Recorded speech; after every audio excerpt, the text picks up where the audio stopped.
It's Matt from wannabedatarockstar.com. If you've worked with data, you will have come across the nightmare that is dates. Dates are probably the worst data type you're ever likely to have to deal with. And even in Tableau, where working with data is brilliant, even Tableau has real trouble handling dates. There are so many different formats of dates. Different systems use different date formats, different countries use different date formats, and working between it is an absolute nightmare.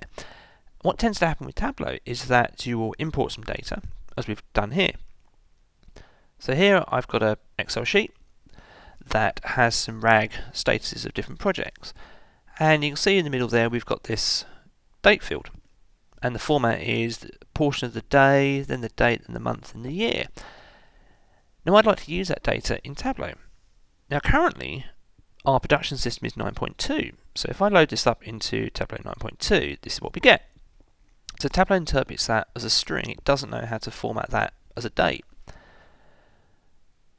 So if I want to use this as an actual date field in my visualization, I need to convert that into a date.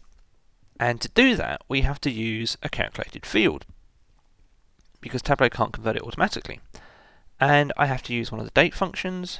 The one I'd have to use would be DateParse. Now DateParse is a really cool function.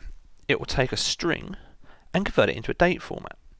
Now we have to tell it the format that that date is in. So in this case it's going to be the day portion, then the number of the day, the month, then the month name, and then the year. And we have to know the formula for that. And sometimes it can be a little bit confusing to do, and there's a lot of trial and error. So it's a bit of a pain to do.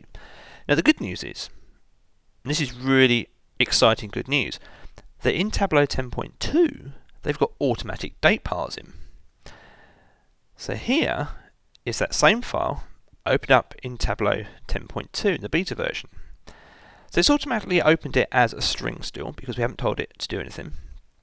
And if I drag it onto the field, you see it's still a string, and we can't do any of our normal funky cool date stuff. So let's take that off, and we can change the date type to be a date, and it does it. And then if we put that back into our sheet, lo and behold, it's calculated the year correctly. Now these two are bad data, but now we can drill down into quarters, months, years. It knows that it's a date. How cool is that? I didn't have to do any coding, nothing at all. Brilliant! But 10.2 is only in beta. Wouldn't it be really cool if somehow we could steal the functionality of 10.2 and use it in, say, 10.1 or even 9.2 or any other flavour of Tableau? That'd be quite cool, wouldn't it? Well, turns out that you can. So look, let's get rid of this.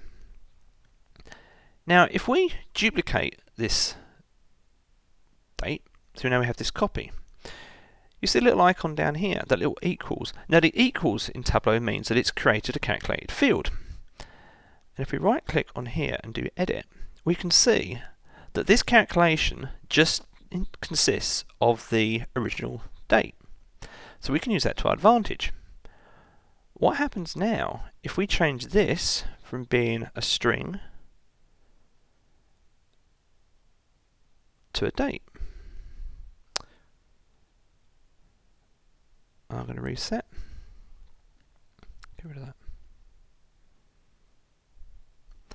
So first, let's change this back to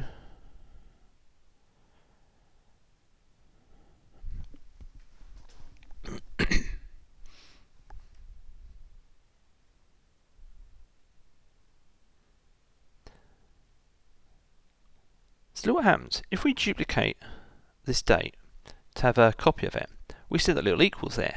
Now the equals means that this is the result of a calculation. So what we can then do is we can use that to our advantage, because now if we do edit, we see that this is a calculation that just contains the original date. So here comes the magic. Let's get rid of that copy, change this back to be a string, change the data type back to being a string. Now duplicate it, so we have the equal sign again, and now it is just a copy, so we've got that in there. Now let's change that to be a date. Okay, nothing appears to have happened, but look, if we copy that onto here now it's working as a date. But here's the real magic. You right click on here, edit, and there is the DateParse function that Tableau has just used. And you know what we can do? We can copy that, and we can go into Tableau 9.2, and because it's exactly the same data set, I can paste that in. We can give it a name, do OK, and now we have this date field here. And what's going to happen when we move it over? Bang! We've now got that same date exactly the same way using that same DateParse function that we had in 10.2. So now you don't need to do any more manual date parsing in any other version of Tableau as long as you've got access to 10.2. That is pretty cool.